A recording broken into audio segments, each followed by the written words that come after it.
그 이후에 유엔 안보리들이 1718에 적극 동참하면서 이제 그 일본 자민당이 조치를 취하는 것이 사치품 수출입니다. 일본산 사치품들, 생필품인데 고급 생필품들을 북한에 이걸 수출도 못한다, 못 보낸다는 거. 제가 그 당시에 이제 일본에 전차비관이 왔을 때 보면 상당히 자민당이 고민을 합니다. 왜? 그 수입은 전면 교체시키는데 수출까지도 전면 교체시킬 경우에 북한 주민들이 고생을 할 수도 있고, 특히 라면 같은 거라든지 제일교포, 북쪽 제일교포들이 있으니까 물품을 보내주는데 그런 이제 주민들에게 고통을 안 주면서 이 북한 지도층에게 고통을 주는 방법이 무엇이냐 하는 문제가 그 당시 아베 가사장이 텔레비에 나왔던 얘기가 일본산 담배. 자, 북한 지도부가 좋아하는 것이 무엇이냐?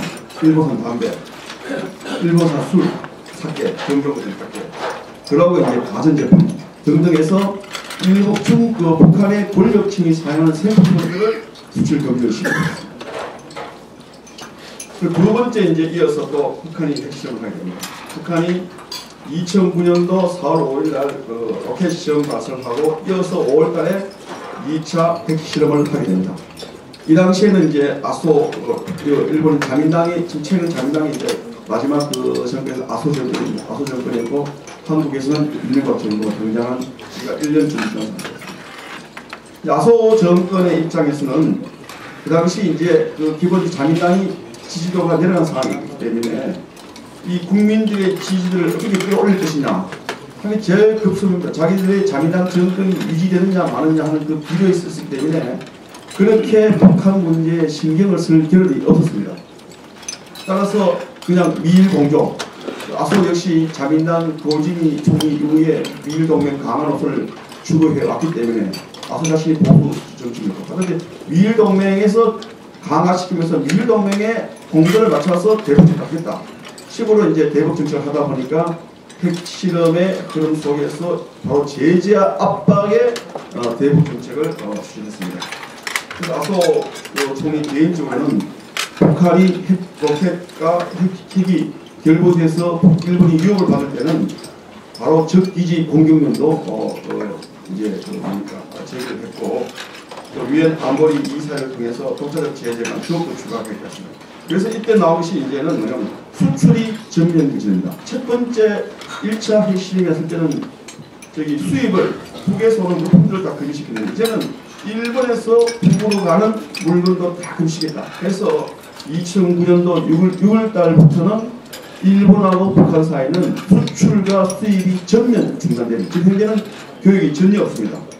없고 유엔 안보리 결의 1874에 적극 동참하면서 일본인 업자들 가운데서 북한의 비밀리에 제3국을 통해서 수출을 업자들과 체포를 부르시게 됩니다. 그 대표적인 것이 이제 주로 미사일 부품이라든지 미사일 부품에 쓸 수 있는 이런 그 수출입니다. 또 이게 바로 중국을 통해서 수출되게 하고 중국은 바로 발각이 나니까 미얀마를 통해서 수출을 많이 합니다. 미얀마를 통해서 미얀마에서 수입하는 것이 그래서 이게 중국을 거쳐서 들어가는데 이런 부분들이 다 지금 뭡니까? 외환과 무역국 위반에서 다 체포를 시켰습니다. 그리고 2009년도 들어가면서 유엔 안보리에서 북한 기업들 남천강 무역사를 유치해서 북한 기업 5개 그리고 또 지금 북한 개인 유호진이라든지 이제스는 흥스카라든지 지금 흥스카 같은 경우는 지금 김정일도 좀 붙어 있는데 이런 5명에도 지금 입국을 제재를 가하고 그래서 이제 유엔에서 재산 동결과 출입국 금지를 시키는데 일본도 지금 5개의 일본 북한 기업과 관련된 자산은 혹시 일본 내에 있을 경우는 동산, 부동산과 동결시키는 조치를 취하고 이 핵심 인물들을 지금 이제 일본에서 못해보려는 그런 조치를 취했습니다. 그래서 북일 관계가 자민당 정권의 경우에 굉장히 지금 제재와 압박 속에서 내각으로 악화되었습니다. 여기에서 이제 소위 이제 민주당 정부가 일본도 정권이 교체되고 민주당 정부가 들어서게 됩니다. 들어서게 되는데 하토야마가 이제 총리가 되고 나니까 하토야마가 동아시아 공동체를 하겠다. 또 약간 중도 보수 이런 입장 보면 나오고 미국과도 대등한 관계를 하겠다 이런 이제 기치를 걸고 나왔기 때문에 중국, 북한이 상당히 기대를 하게 됩니다. 상당히 이제 기대를 이제 하면서 이미 아토야마 총리가 취임도 하기 전에 북한 쪽에서 언론 매체를 통해서 상당히 이제 교섭하자 라는 좋게 긍정적 시선을 많이 보냅니다. 하지만은 아토야마 정권도 대북 정책의 노선에서는 기본적으로 자민당하고 유사한 노선을 취하지 않을 수 없었고, 그리고 일본에서는 어느 정권이 들어서라도 납치 문제를 해결 없이는 진전할 수 없습니다. 지금 현재 최근에 가장 강력한 리더십과 권력적 기업의 것이 고이즈미 총리고 내각이 되는데, 고이즈미 총리도 납치 문제를 해결할 수 없었습니다. 그런데 하물며 아소 정권 1년짜리 이거 지금 뭡니까? 하다야마도 1년짜리 있는데 지금 정도의 리더십이나 정치적 기반을 가지고는 납치 문제를 가지고는 도저히 돌파할 수 없습니다. 이 때문에 하다야마도 어떻게 할 수 없습니다. 이미 납치 문제를 잘못 건드려버리면 일본 국내 정치에서 자기의 지지 기반이 떨어지기 때문에 이 문제를 쉽게 피할 수가 없습니다. 그렇기 때문에 지금 일본 북일 관계가 처음에는 굉장히 조짐이 있지 않겠느냐 기대했지만은 자민당에서 취했던 정책 노선이 그대로 전개되어 나갔습니다. 그러던 찰나에 이제 나타난 것이 천안함 복침 사건이었습니다. 천안함 복침 사건이 이제 터졌을 때 하다야마 정부가 굉장히 여기에 대해서 한국에 적극적으로 같이 공조를 마쳐야 됩니다. 북한에 대해서 경고를 하고 비판을 하고 한국을 지지한 답을 즉각 바로 발표합니다.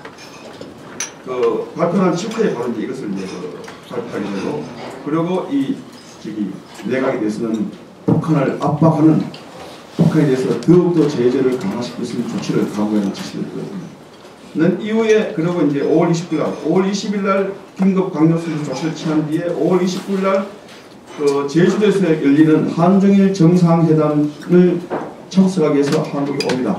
와서 우리가 국민거지로 참여를 하고 얘기했습니다. 오히려 이명박 정부에게, 이명박 대통령에게 어떻게 자위권 발동을 안 하느냐 식입니다.